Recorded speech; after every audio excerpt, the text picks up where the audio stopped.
Welcome to the Telling of Story podcast. I'm your host, storyteller Jules, and along with my guests, it's my endeavour to explore the art and science of storytelling to attract, engage, and retain a business audience, and to unpack why it works for some and not for the many that try.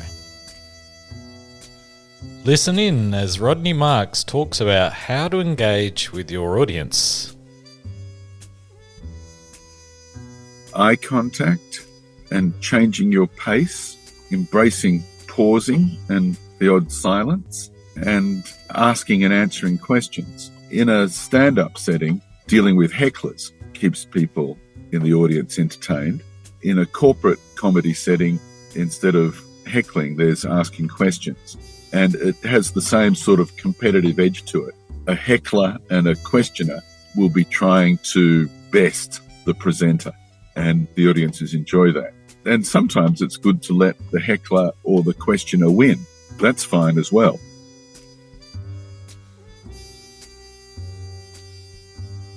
In this episode, I have the pleasure of talking with Rodney Marks. Rodney is a comedian. His character is over-explained, but not very well. He has over 3,500 live comedy performances under his belt and a repertoire of over 350 characters. Rodney has been earning his living as a comic for 30 plus years and has performed in 11 countries. Rodney, welcome to the show. Thank you, Jules. It's a privilege to be here. Rodney, which of your 350 characters do we have the pleasure of speaking with today? I guess just an exaggerated version of myself. You're never really your authentic self in public, so this is my public persona.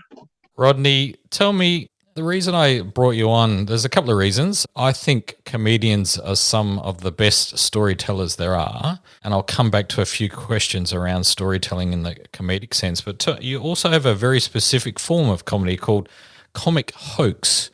Can you just explain what that is and how the hell did you become a comic hoax?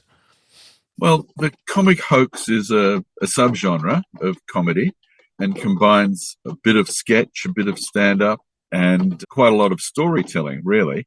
And the character of a comic hoaxer has a fake biography, which eventually is revealed as being fake, and a story to tell the audience about why he is there at the event. The event is often a business event, but occasionally a private event, a major milestone, a wedding, a funeral, a major birthday party, a housewarming, something like that. But mostly it would be a conference, a seminar, an awards night, a business event of one sort or another. My character is introduced often in a program, supplemented by a spoken word introduction by an MC, a formal or informal MC. And, here we've got Professor, Harry Diculus from Oxford University, who's going to talk to us about a new way of thinking that combines lateral thinking with longitudinal and vertical thinking, and how it will impact the manufacturing sector of which our company is a proud part of. Over to you, and then I will hopefully be entertaining, but certainly be full of nonsense from the very beginning. And surprisingly, a lot of people expect nothing but waffle and intellectual nonsense, and I then have a break for questions, and people will ask me serious questions, some believing to the very end in the credibility of my character, but the audience very often splits between people who are laughing and people who are offended by the people who are laughing, because don't you realize we have a very important person from the University of Oxford or, wherever, some other country, so cultural cringe hinges here. Don't you realize that it's the president of Switzerland? Don't you realize that that's a Nobel laureate in economics? You can't be laughing at him. And the other people are saying, mate, get with the program. We've just been had. No. And so the story I will often tell is everything you have been doing to date is completely wrong, that your superiors have no idea about leadership. They have no idea about manufacturing their product, no idea about delivering the service that they have to deliver. And slowly people realize that the humor is self-deprecating because it is their boss, they will realize, who has given license to this clown to invite the employees to question each and every part of their working day. So, yeah, the storytelling is absolutely part of it. I wonder if that answers that question. Yeah, absolutely. Tell me, how did this start? Where did all this begin? And at what point did you realize that the comic hoax was the genre that was going to pay the bills, I guess? The comic hoax has been around forever. I'm a big fan of the history and theory of comedy. And by the way, I have here my antidote to a tickle in the throat, which is Diet Coke product placement. Excuse me. Just for those people listening, we have the pleasure of talking to Rodney, who happens to be sitting in a car, which is great, which is fine, but it's also raining here in Sydney, which we are both a part of and enjoying. So the little noises you may or may not hear in the background, those little droplets, they're actually droplets of water on the roof of his car. So apologies for that, but it's all good. We'll take the conversation, and you're coming through nice and clear, Rodney, so hopefully it doesn't matter that there are a few droplets in the background. But just to be clear, that's what those noises are, if anyone is asking. Wonderful technology. I love a character in Commedia dell'arte called Il Dottore. And he is a professor of everything, a doctor. He wears an academic gown, and he is a court jester, a fool. And the audience, in this case, because there's masks and the staging is so clearly theatrical, they don't believe in the genuineness of the character, but the type of character who over-explains, who's full of himself, who's full of other people's wisdom, like Polonius in Shakespeare's Hamlet. This character is universal, and I try and create modern versions of this character. The futurist, the professor of philosophy, the president of a company, president of a country. These people who we look to solve all of our problems, and dare I say, in whom we abrogate all personal responsibility for taking action ourselves, for taking responsibility ourselves. This character is universal. And I find it funny that people will look for a guru to solve all their problems. So I'm assuming that many people also find it funny. So I tap into the world that already exists. So of all the genres, it's so self-contained. I like the fact that you can write and perform without relying on other people. You don't need a director, for instance, or a stage manager, or a travel agent, or a producer. It's a cottage industry. I like that very much. And I don't get bored because every performance is a one-off, lots of characters. So I might do the same character several times, but he's talking about different things because he relates to the audience. So he'll talk about the audiences. If it's a business function, about their products and services, about their organizational structure, about the people who are in the organization, about the buildings and so on that they inhabit. If it's a private event, we talk about the person around whom that event centers, or persons, the bride and groom, or the birthday person, and so on. So you really are serving your audience, and yeah, it's good fun. A highly recommended genre, but not many people go into it. I think the homework turns fellow comedians off. Where, if you can get a good hour of material as a stand-up comic, that can do you for 30 years. Whereas for me, an hour of material will last one event. It courses for courses. So I imagine the research component is quite a large part. Is everything scripted for that hour or so that you're on stage, or is it just prompting? No, it's a structured improvisation. So, in basketball, there are set plays and then there's a lot of freewheeling stuff. So here I know I have to mention certain people, places, products, services, events. And so I usually have one piece of paper with all the key things I have to get through. And I work out a scenario. And with the scenario, the mentally held scenario and one bit of paper, you can get through an hour. That sounds to me like that's the voice of experience talking as well. I imagine that's taken years to refine that capability, because that's not something I'm sure that would be natural for most people to be able to hold a conversation, to be ad lib following a structure, sure, but filling in the gaps for an hour is something that would be quite challenging, yes? It's similar in apprenticeship in duration to stand-up comedy. And I've read and heard lots of comics say it takes about 8 years to hit your stride. And not 8 years of study, but 8 years in front of an audience. And I think that's right, because 8 years gives you time to make many, many mistakes, and not all of them. There's always new mistakes to make. But 8 years is for live comedy, including the comic hoax, is about right.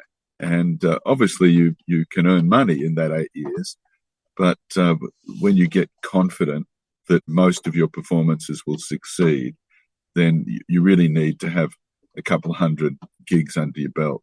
If I've done 3,500 gigs in about 32 years, that's about 100 gigs a year. So if you're doing 800 gigs to become competent, I think that's about right.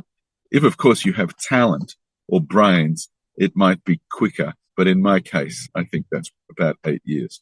So in the stand-up comedy world, my understanding is they spend a lot of time testing their material, right? So they'll write 10 jokes, they'll do an open mic, a 5 or 10 minute open mic, they'll test the 10 jokes, then maybe 6 of them land and 4 of them aren't great. So they go back and write another 4 fresh ones, rewrite the 6 good ones, go back to another stand-up mic session, test those 10 to try and get it to 8, and they continually sort of refining their material, because obviously as a comic you want to get those laughs and you want to get that audience reaction and participation. Whereas what I'm hearing you say is a lot of it is one-off. How do you get the opportunity to test some of your material? Well, it's a filter. First of all, for a stand-up or a sketch comic or a comic hoaxer, unless they're saying really that they're humorists and it's okay to just, for an audience member, just to sit and smile wryly. But if you're putting yourself forward as a comedian, you usually have about 200 jokes that you use in an event.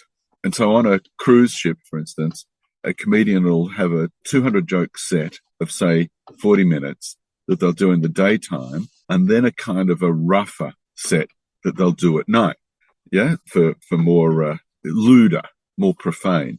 So let's say you're delivering 200 jokes in any of these genres or subgenres. You will begin with, and I do the same, kind of a scattergun approach. You'll do some, in my case, I might do some boss jokes, might do some marketing jokes, some finance jokes, some operations or production management jokes, some industrial relations jokes, some strategy jokes, and then you just go where the laughter is. If you're doing stand-up, you might do some divorce jokes, some first date jokes, some political jokes, some kind of sexy jokes, and you go where the laugh is.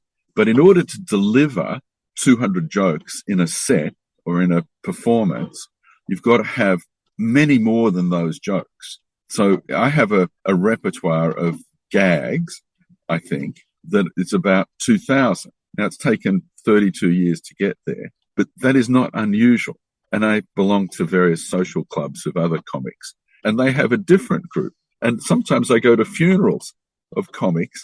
I went to a funeral of a wonderful comic magician who died in his 90s, and put out on a bench at the church was a kind of a ledger of lines that were numbered. And he'd written the punchline to the jokes that he'd been using since the 1930s. And between us, between a dozen guys and girls, we knew every joke, but no one individually knew every joke. And he had 700, by the way. He got to 700 lines. So if you've got a repertoire of 2,000 jokes, you have to deliver 200, then you filter them as you go. So you're only doing, if the people in strategy have got no sense of humor, but the people in marketing love the attention, you're doing marketing jokes. But if everyone likes laughing at the boss and the boss is laughing, very important, then you do boss jokes, and then everyone has a common focus. You know what I mean? Yeah. And the same with stand-up, that it turns out that everyone in this audience is divorced. First date jokes are not funny, and political jokes are not funny because there's some political tension in, there's multinational audiences, not necessarily multicultural, but multinational, and we don't want to buy into politics of other countries. Let's stick to divorce jokes. And okay, I'm going to do my 200 divorce jokes. So you can see it's kind of logical. It's creating an event from existing material. The reason I've asked you those questions is because I think it's kind of similar in the business world where we get the opportunity often to present things to clients, either prospective clients. Can I just pause you for a moment? Yeah. And I should tell your audience that what I'm watching is you, Jules, the tail of your dog Yes. wagging vigorously. It's the happiest dog in the world. Who's now left the scene. He was photobombing you. He was photobombing me, and a family member has just arrived home. He's very quiet, though. Did you notice he's not a barker or anything, which is fabulous? He's a beautiful dog. Which is very handy for a podcast scene. Yeah, so in business, we get the opportunity to use material, if you like, over and over again, whether it's a new client, whether it's an existing client, whether it's somebody early stage conversations or later stage conversation. We often have the opportunity to either present to them or speak to them. And one of the things that I work with clients is having that sort of kit bag of material that you can use to connect with that audience. So something that you said that I really liked was the fact that you actually do some research before you go to any one of your events. So that's obviously hugely important, right? So you know a little bit about the audience, you know what to expect, and hopefully some of the material or the material then becomes more relevant to that particular audience. And nothing's different there than how you would present to a client, for example. So research is really important and making it specific. The other portion that I liked what you said was that you have a whole bunch of material in which you then use that on the audience and you pivot a little bit as you go, depending on the kinds of reactions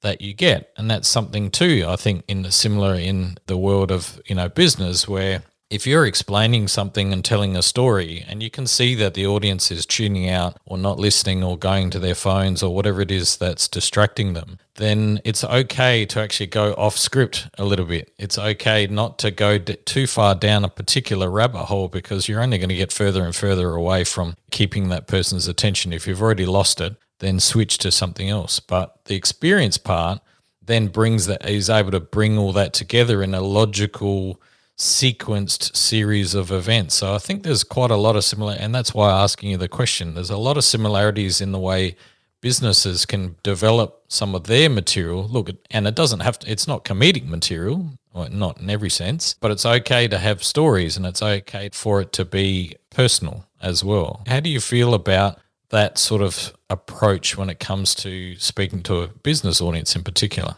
I think what you're saying is absolutely correct. When I do something that's personal, it doesn't relate to me, to Rodney. It relates to my character. So that might be a point of difference. My purpose is not to deliver a message. My purpose is to keep people's attention and to entertain them with material that is tailored for them, written for them, so that they don't feel treated to something that's off the shelf.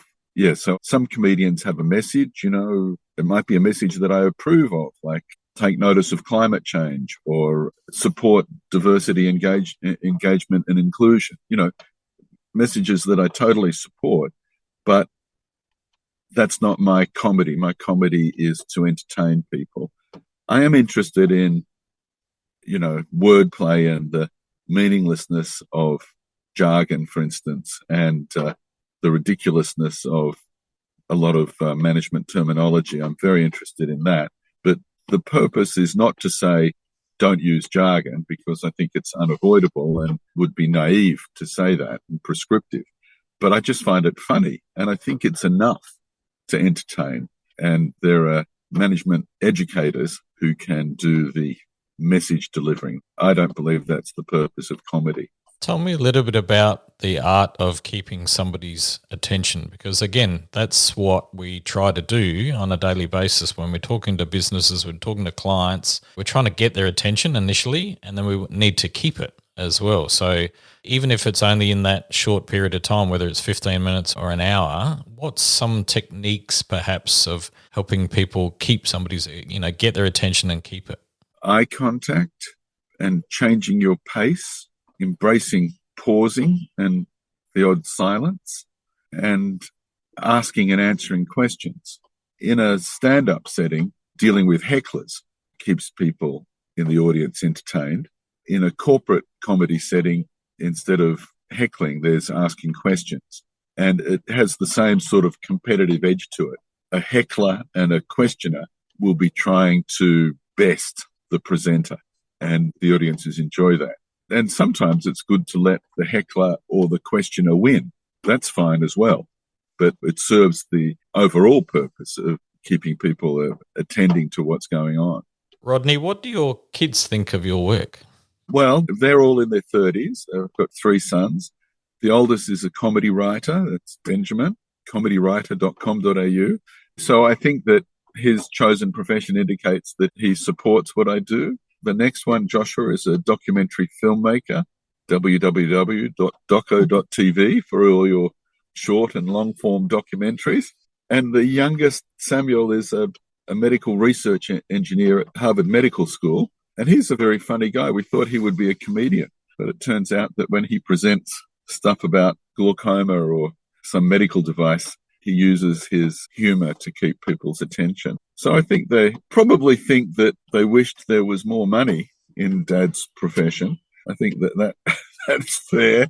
But we've had fun so far. Yeah, they're very supportive. It sounds like a very creative family. Tell me a little bit about your younger son there, the medical researcher. That material can be quite dry. How does he bring those two worlds together? Well, he's got a PhD in medicine from Sydney Uni, and he's developed a number of devices for detecting. Initially, one was for melanoma, and the next one is for glaucoma and other eye diseases. Well, for instance, he developed a device that costs less than 1 cent. It's an ophthalmoscope, and it competes with ophthalmoscopes in the market, which cost about $1,000. So he loves it when salespeople from the more conventional ophthalmoscope companies are in the audience, and he teases them because his device has just blasted them out of the water. I must add that he doesn't make any money from his devices. He's open sourced the code and published the blueprint. He wants to solve the problem of glaucoma, which is also annoying to the other ophthalmoscope manufacturers. So I think in terms of his humor, it's like taking on the status quo. Undermining authority is a great style of humor, and I think that's his. He also thinks that universities are going to have to teach in completely different ways, that artificial intelligence and machine learning are going to take over from traditional stand and deliver lectures. I think he finds the humor in superiority-inferiority switching. Right. Yeah, he's a really funny guy. Yeah, of course we love him. We love him lots. He's 31, and I don't know what he'll be like at 41 or 51 or 61, but so far the iconoclast nature of comedy has served him well in medical engineering. So he's not a medical doctor, he's a medical engineer. Fabulous. What a creative family. So tell me a little bit about the creative process for you off stage. So where do you find, you obviously do some research for a gig. Where do you find your inspiration? What's your process of writing? Are there any other formats that you enjoy as well? I'm a great consumer of comedy. I hope I'm a good audience. I try and meet with the client, hopefully in person, otherwise by Zoom. And I find out about the history of whatever it is that they're doing, whether it's a private event or a business event. And I try and get non-confidential, publicly available information about their products and services, about their organizational structure, about where their business is located, and annual reports, things that are publicly available. Sometimes people want me to sign non-disclosure agreements, and of course I'm happy to do that. I tell them so, but I don't need private information. I don't need confidential information. And organizations have their own culture and their own climate, and it's fun to play with that, but it takes a while to learn about what's going on. It doesn't take that long, it might take a day, it doesn't take a year, but you just kind of sit with it. So yeah, short notice gigs can be just as successful as long notice gigs. And what's your process? Do you sit down and mull through that and then write out a bit of a guide or a few things you want to hit? Where does it go from? No, No, I make sure I've got a sort of a fact list that, got to mention this computer, got to mention this city, got to mention this great business success. But no, I'll try and just absorb it and then slowly take on the character. I mean, I've written books and so on, so I'm not averse to writing, but writing a script for a performance, that's not what I write. I use joke names, character joke names, and that helps me embed a personality into that character. Can you give me an example? Oh, well, Harry Diculus, Mort Gage, Ulysses up for renewal, silly names, Chaim Zabos, Dictate, hundreds of silly names. Which is called comico-binomial nomenclature. Very fancy word for silly names. Silly names. Also, I think Rodney's a very silly name, so I try and avoid using my own name. Yeah. Although two of my favourite comedians are Rodney Rude and Rodney Dangerfield. There you go. There you go. But Rodney, I blame my parents for that name. I'd much rather be one of my characters' names. Mike Robe, and so on. So, Mike Robe is the chief medical officer of whatever country I'm in. It's just silly. And sometimes people really do have these names. That's really funny. They're not just drag queens or comic hoaxes who have silly names. Real people have silly names. Yeah. Yeah, Dr. Payne and so on. Is the goal for you to keep the hoax up for as long as possible, or do you want to get the sort of early nod and then just take them for a ride from there? The comic hoax should turn into character comedy, but my character tries to show that he is surprised that the audience has caught on. It's important for the character to be the dumbest person in the room and to give a nod to the smarts of the audience for decoding what's going on. But I keep in character when it comes to question time. But sometimes I'm in character for a very long time before I go on to the performance space, which might just be a lectern and a microphone down the bottom of a training room. So, I've been in character for a few days at a time, and I'm very often in character for half a day. That would be the most common. So you'd turn up to the conference itself and mingle the crowd as the character? Yeah, right. If I'm on at lunch, I'll be there from before breakfast. Very often I'm on over dinner, arrive at lunchtime and just attend, ask a question in character, mix and mingle with people at the conference tables, go to the bathroom in character, the whole thing. Yeah, it feels like you probably have a lot more fun in those parts of the sessions. Like, I imagine you could take that anywhere and enjoy that process yourself. Yeah, I mean, once I did a gig for Novo Nordisk, a huge big pharma company, and it was a conference on short and slow-growing children. And I was a pediatric endocrinologist talking about growth hormone therapy over a cocktail party at the end of the day. So I turn up and I ask a question in character of one of the medical sessions, and a lady came up to me and said that she was my name was Jean XY, Dr. XY. So Jean XY asked the question, and this lady came up to me. I'm the editor of a journal called Nursing Ethics. I loved your question. It was so insightful. Would you do us the honor of editing one of our quarterly issues? Oh, I'd love to. That would be wonderful. So I didn't see her again. It was just, and I thought, well, she'll figure it out. It'll be over. And then I do the performance, and I'm just standing and talking to some people afterwards, the people who booked me. And I saw this kind of flurry come up to me, and I felt a great slap across my face, and then flurry disappeared. So this woman assaulted me, really. And the people in the group, my status went up. They thought, well, you must have done something salacious, or you must be your ex-wife, or you know what I mean? Yeah. Well, she did take offense. She took offense, and I never mentioned her or anything. So she took it personally. Wowzers.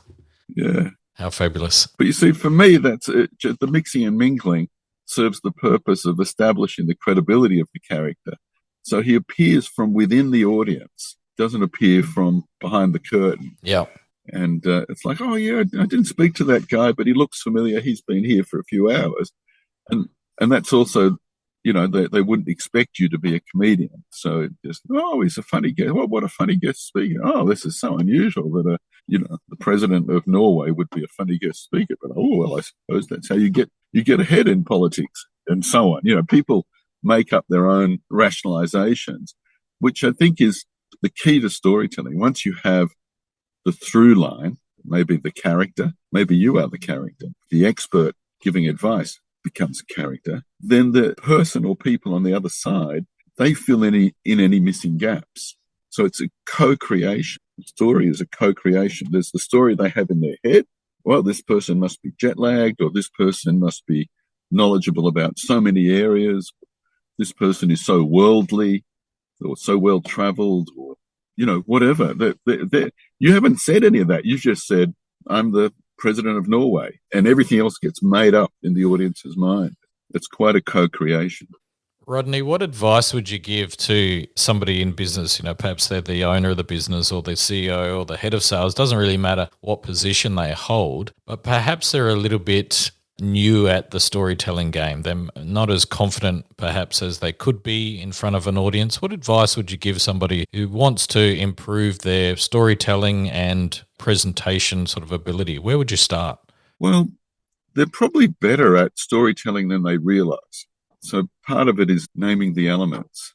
Let's say that they are a shop that sells upmarket dresses to the mother of the bride. Let's say that's their shtick.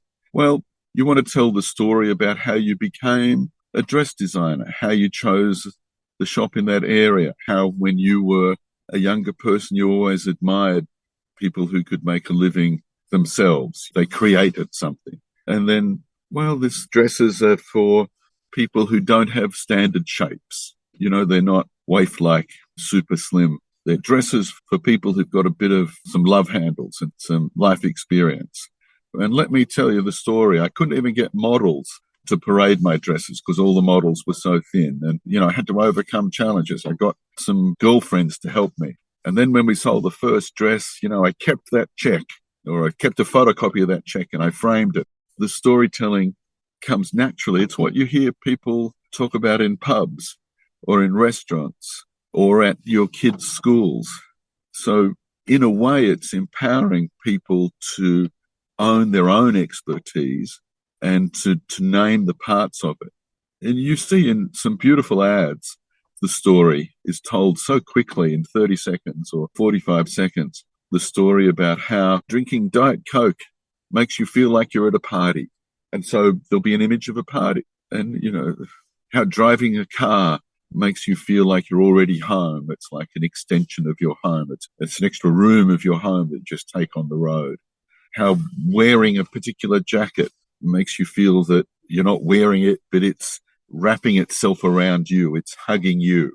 And the manufacturer would say, that's what we aim for. We're not selling a brand, we're selling an experience.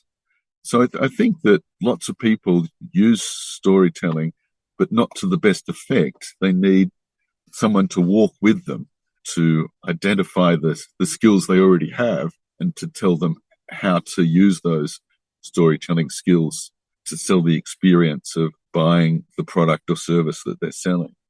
Going to the dentist, is that a grudge purchase? For most people, yes. But if the dentist or the dental receptionist is able to say, if you come here, your smiles will improve, you'll be happier, you won't be ashamed of your teeth, and it will improve your social life because your confidence will be better.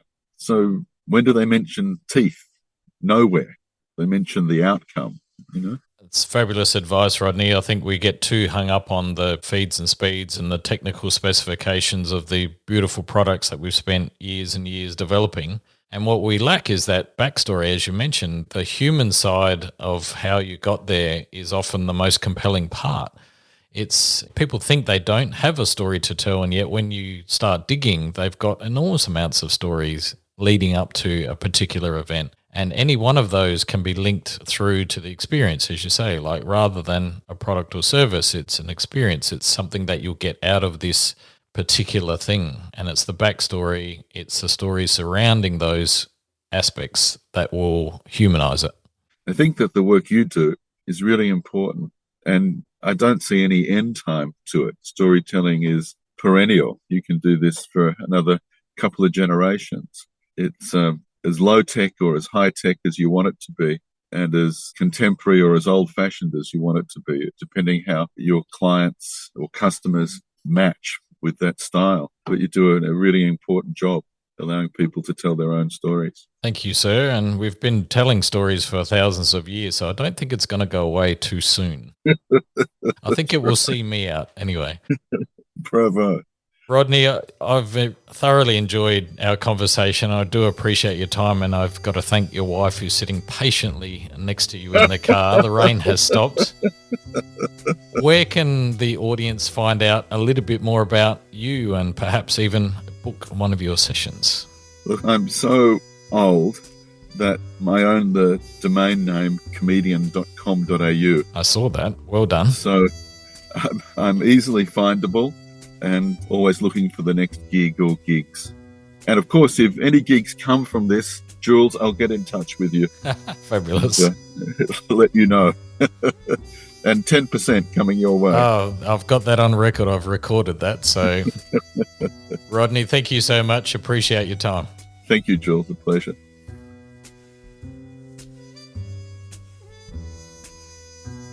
There were lots of little things to learn from Rodney. Getting in front of an audience is the only real way to practice your craft of communication. Hone the skill of reading your audience and adjusting on the fly to keep the audience's attention. Spend time to get to know your prospect before you get in front of them. And good storytelling is co-created between you and the audience. Much love. Chat soon.